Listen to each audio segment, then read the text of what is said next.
kulanti wacan daawadayaal waxaad ku soo dhawaataan barnaamijka gunta dhacdooyinka oo xiliyadan oo kale aad ka daawataan telefishinka dalsan xaruntiisa muqdisho. qodobada aad caawa ku daawan doontaan waxaa ka mid noqonaya xildhibaano ka tirsan baarlamaanka federaalka ah iyo siyaasiyiin ka soo jeeda jubbooyinka ayaa sheegay in shalay ay khatar gashay hawada Soomaaliya kadib markii diyaarad aan fasax ka haysan maamulka hawada ay shalay ka degtay garoonka diyaaradaha ee Kismaayo. qodobada kale aad ku daawan doontaan waxaa ka mid noqonaya xisbiga hiil qaran ayaa sheegay in ay maxkamadda sare u gudbiyeen dacwad ka dhan ah xukuumadda federaalka ah ee Soomaaliya. qodobada kale waxaa ka mid noqonaya wasiirka arrimaha gudaha maamulka Hirshabeelle ayaa ka hadlay dhismaha golaha deegaanada maamulkaas. qodobadaas iyo kuwa kale ayaad ku daawan doontaan waana mar kale iyo gunta dhacdooyinka.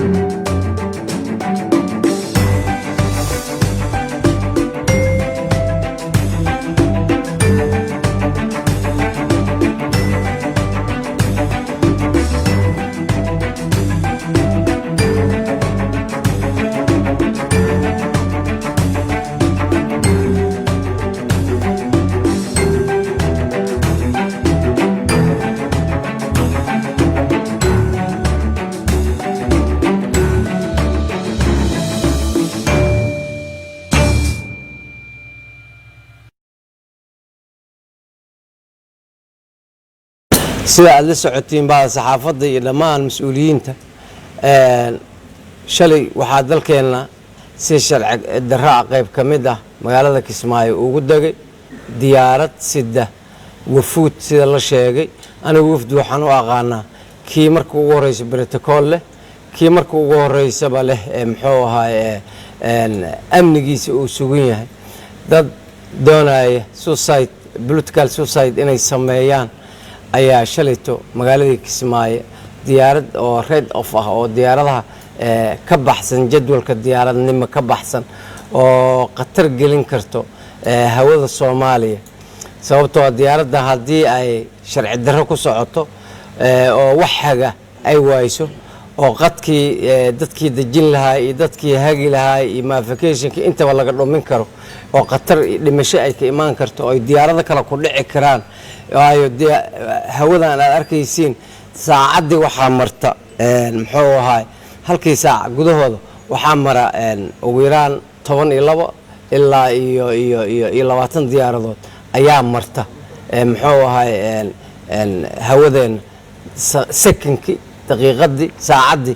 marba tire intaas leeg ayaa marta marka hawo intaas oo diyaarada ay marayeen oo caalami ah si adigoo aan lagu hagaynin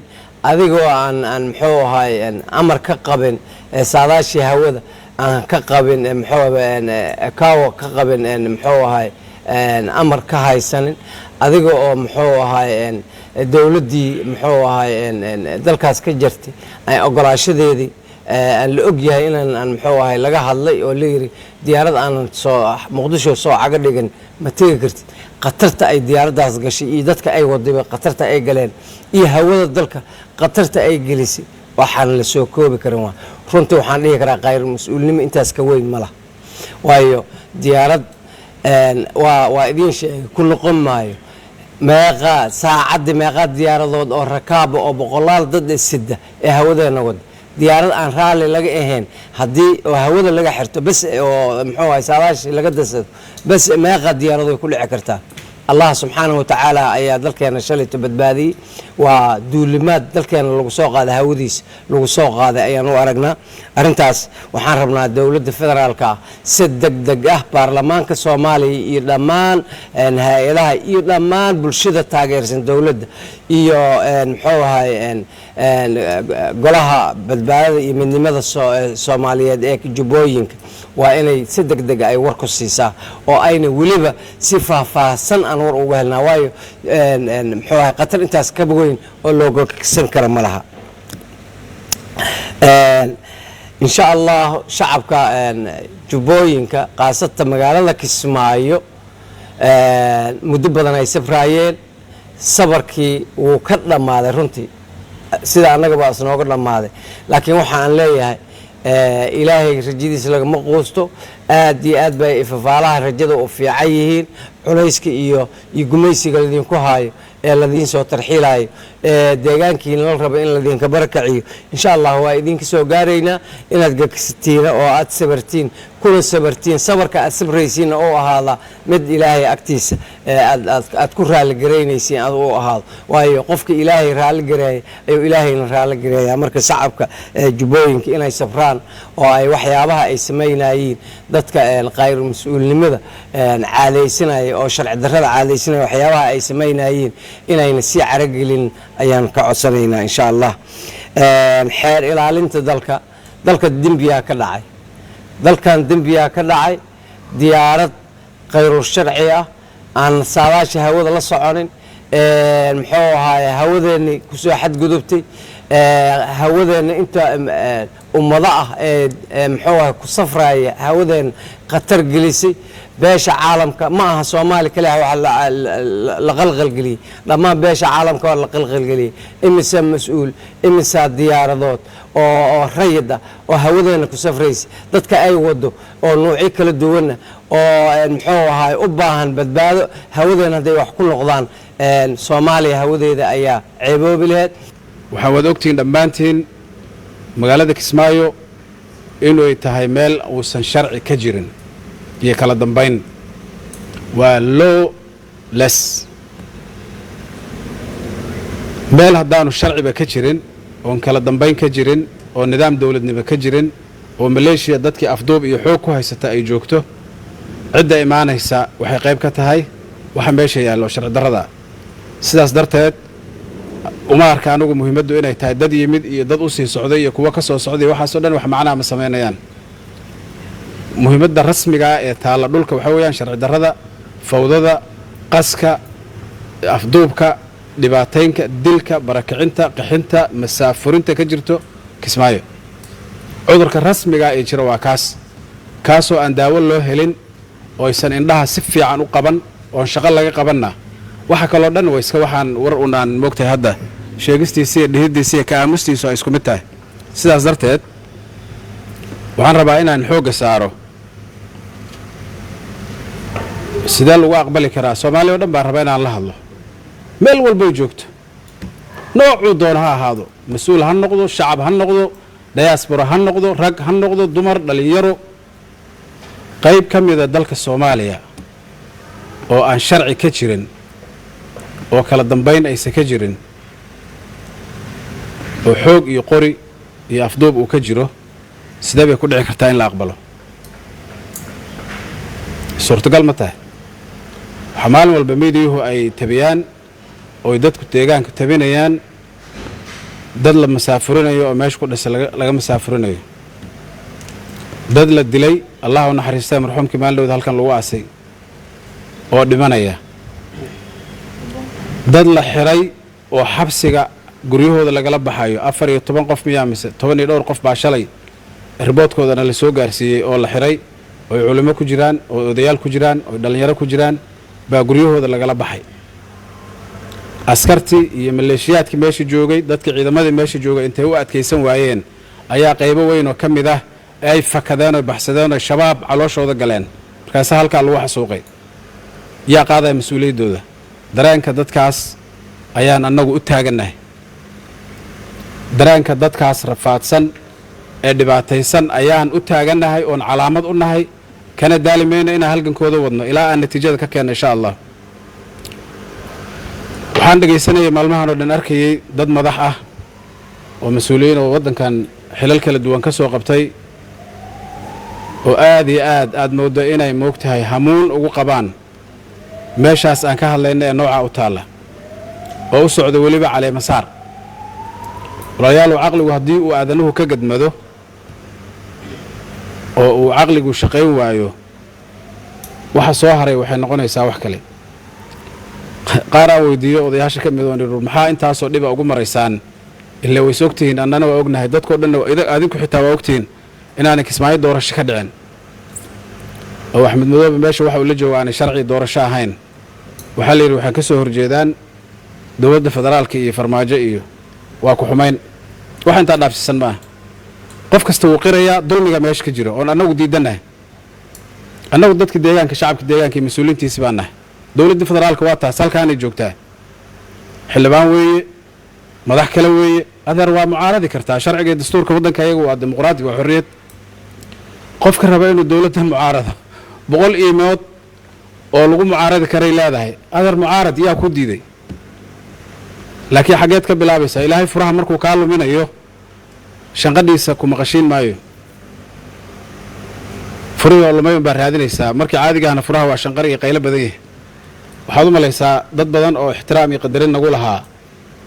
arrintan kismaayo ay u fakfakanayaan ee laga celin laayahay inay tahay meeshuu furaha kaga lumay sababtoy tahay adduunyada taariikhda ma soo marin cid dulmi samaysa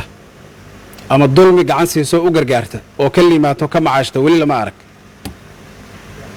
waxaan la arag ninkii raadiyo wixii la arki jiray buu arkayaa marka waxaan leeyahay oonu igu baaqayaa soomaali oo dhan oo dowladda ugu baaqayaa oon cid kastoo damiirkooda wax uun dareenna ku jira ugu baaqayaa kismaayo dad soomaaliyeed baa lagu xasuuqayaa dad soomaaliyeed baa afduub iyo madax furasho loogu haystaa ciil iyo cadho darteed bay la fakadeen oo shabaab madaxyadooda inta la guray waad maqasheen baan u malaynayaa madaxii inta laga jaray ayaa madaxoodii la geeyey jamaama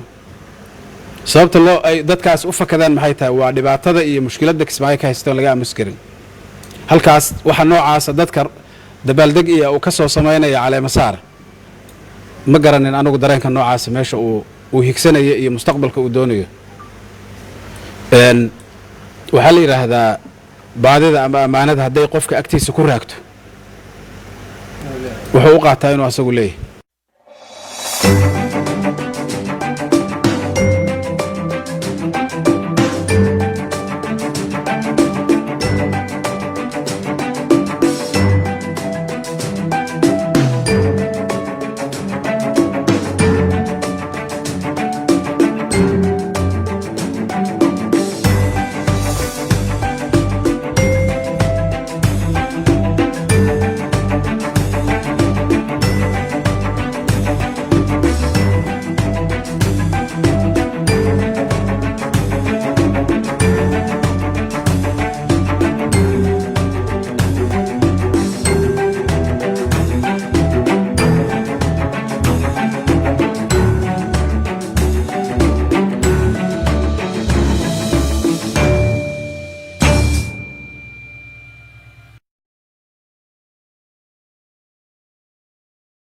waa hagaag weli waxaad la socotaan barnaamijka gunta dhacdooyinka tv-ga dalsan ayuu idinkaga imaanayaa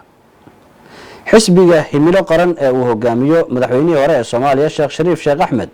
ayaa sheegay in ay maxkamadda sare ee dalka u gudbinayaan dacwad ka dhana xukuumadda kadib markii gudoomiyaha xisbigaas horaantii toddobaadkii lasoo dhaafay loo diiday in uu tago magaalada Kismaayo si uu uga qayb galo caleemasaarka madaxweyne Axmed Madoobe la socotaan 22kii bishii September 2019 wafdi ka tirsan xisbiga himilo qaran oo uu hogaaminayay madaxweynihii hore Shariif Sheekh Axmed xildhibaano uu ka mid yahay gudoomiyaha xisbiga xildhibaan Saleebaan Maxamuud Xaashi iyo xubno kaleed oo ka tirsan mas'uuliyiinta xisbiga ayaa is hor istaag aan sharciga waafaqsaneyn lagu sameeyay diyaarad ay u raaci lahaayeen magaalada Kismaayo haddaba iyadoo laga duulayo ilaalinta karaamada uu leeyahay muwaadinka Soomaaliyeed dhowrista sareynta sharciga dalkeena u yaala xurmada muwaadiniinta xurmada ay mudan yihiin madaxdii dalkan xilliye adag soo hogaamisay oo waxa uu xisbiga himilo qaran go'aansaday in uu sharciga la tiigsado laanta fulinta oo bixisay amarkii is hor istaaga ahaa lagu sameeyay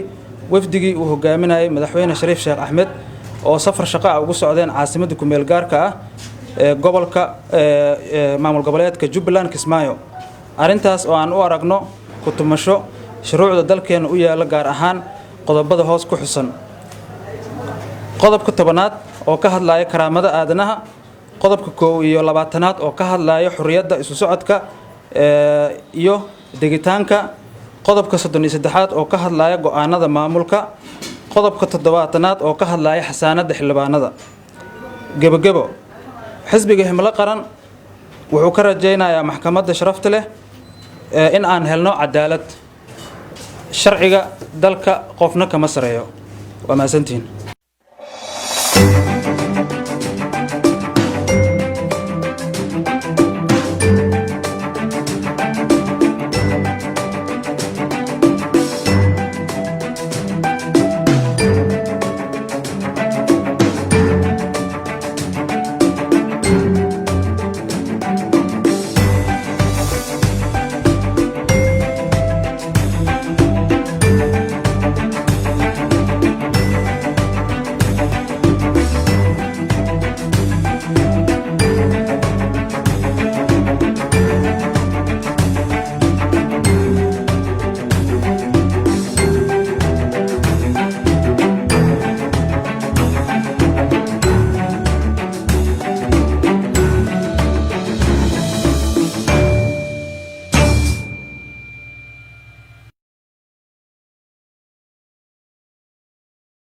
akhyaar weli waxaad la socotaan barnaamijka gunta dhacdooyinka telefishinka dalsan ayuu idinkaga imaanayaa wasiirka wasaaradda arrimaha gudaha maamulka Hirshabeelle ayaa ka hadlay dhismaha golaha deegaanka maamulkaas halka uu marayo waa kan wasiir Cadle safaradu waxay ahaayeen safaro isdaba jooga oo ma aragtay ilaa muddo badan qaatay safarkii ugu horeeyay wuxuu ahaa safarkii aan ku tagay degmada Warsheekh kaasoo ujeedadiisu ay ahayd in la dhiso golihii deegaanka oo muddo badan aan maaragtay howlahooda aan soo wadnay haddana ay noo suura gashay degmadii ugu horeysay inaan ka hirgelino safarkaas degmada Warsheekh in muddo ah ayaan joognay aniga iyo gobernatoraha gobolka iyo rag kaleento oo tiim wasiir dawladda dib u heshiisiinta iyo rag noocaas anagoo ah yaan meeshaas muddo badan joognay waxaan ka soo dhisnay golihii deegaanka oo ilaahay uu noo fududay oo xaaladooda aad ka warqabtiin maaragtay sida ay ahayd mar kale ayaan ku laabtay asagana oo aheeday maaragtay caleema saarkoodii oo maaragtay muddo adiga dhowr iyo 20 maalmood ka bacdi noo suura galay waxa kale oo aan tagnay wafdi uu hogaaminaya madaxweyne ku-xigeenku magaalada Buulaburte meeshaasoo aan ka soo furnay mashaariic dhammaatay oo in muddo ah dhismahoodu oo socday mashaariicdaasoo ay gacan naga siiyeen maaragtay qolooyin kala duwan oo Somali Stability Fund qoladan la yiraahdo SSF intooda badan ay hirgelisay ilaa iyo 6 mashruuc ay ahaayeen oo ayagu ay wada hirgeliyeen dhamaantood markaan ka soo dhamaanay meesha la yiraahdo Warsheekh qolooyinka xaqana aan u tagnay oo ay soo aqbaleen oo ay naga aqbaleen aniga iyo madaxweyne ku-xigeenka wada soconna in ay diyaar u yihiin golihii deegaanka in la dhiso daahfurkina la sameeyay waxaa soo baxday anagu waxaan Hirshabeelle waxay ka kooban tahay 2 gobol gobolka Shabeellaha dhexe degma laga dhisay waxaa laga maarmaana degmada kale in ay aado gobolka Hiiraan si balansiga loo ilaaliyo oo aan la isugu xadgudbin qoloodii dhisaysay meesha la yiraahdo degmada Jowhar ka shaqeynaysay oo ayaga waliba hawshaadu meel gaba ay u mareysay yaa la yiri shaqada laga istaajiyo nimankaas ma dhici karto in degmada Jowhar la dhiso oo 2 degmo oo israacaan oo gobolka Shabeellaha dhexe waa in la geeyo dhanka Hiiraan waa in degmo laga dhiso marka Shabeellaha dhexe degmo laga dhiso si loo ilaaliyo balansiga 2 gobol waxa kale oo meesha ku jirto oo garab socota in aan ilaalino balansiga oo 2 hay-adood oo wada shaqeynaysay haddii aan niraahdo ha laga tago degmada Buulaburte ee hal aado degmada Beledweyne qoladii soo dhistay meesha la yiraahdo Warsheekh ayaa u labaysanaysa qoladan kalena waa iska fiirsanay waxay noqonaysaa lacagtooda in ay dhacdo markii haddii hal qole ay 2 degmo ay dhistay qolan wax dhisi weyso waxa imaanayso in la yiraahdo wax ma qaban kartiin oo lacagta lagala naqdo marka anagoo balansiga fiirinayno ayaa waxa loo wareejiyay degmada Buulaburte in laga dhiso saas ayaa loogu wareejiyay haddana qaylo yar oo aan badnayn ayaa taagan waa iska dareemi kartaa mar haddii siyaasad laga shaqeynayo ummaduna ay qabaa'il tahay maaragtay waxyaabaha culeysyada ah oo imaanaya iyo dooda iyo marka waxaan isleeyahay waxyaaba iska siyaasadaysan ayaa jiro insha allahu tacaala waxaana rajaynaynaa sida ugu dhaqso badan arrintaas inaan ka gudbi doono laakiin waxaan sheegaynaa oon reer buulaburta u sheegaynaa oon reer hirshabeelle u sheegaynaa cid la dulminaayo iyo cid la maagan yahay iyo wax la rabo in wax lagu khalda haba yaraatee ma jiraan waxaan fiirinaynaa maaragtay baalansiga maaragtay labada gobol waa u dhaarto kitaabaan u maray oon gacanta u geliyey magaca ilaahay kula dhaartay in aan cadaalad ummaddan ugu shaqaynayo marka cidna ma iga leexi karto cidna ma iga weecin karto in ay tiraahdo cadaaladda ka leexo ee cadaaladda ra'aad haddii gobolka shabeellaha dhexe laga dhiso degmo waa in laga dhisaa gobolka hiiraan wax culays wana ma jiraan waa baalansigii cadaaladda aan ilaalinayna reer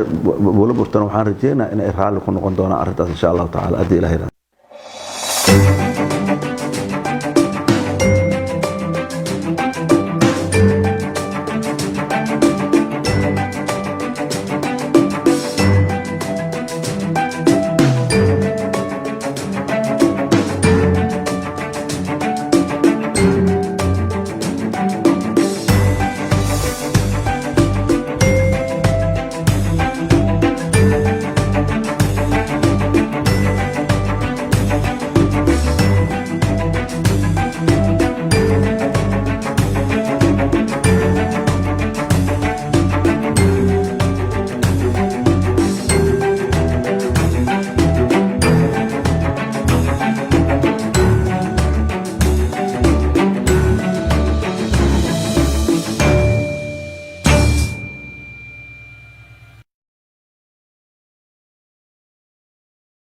guud ahaan caawa intaas ayaan kusoo gabagabeynayaa barnaamijka gunta dhacdooyinka tan iyo barnaamijka lamida intaan ku kulmi doono waa cabdiwaxiid cabdalla coonki iyo aadan xasan oo idinku dhaafaya nabadgelyo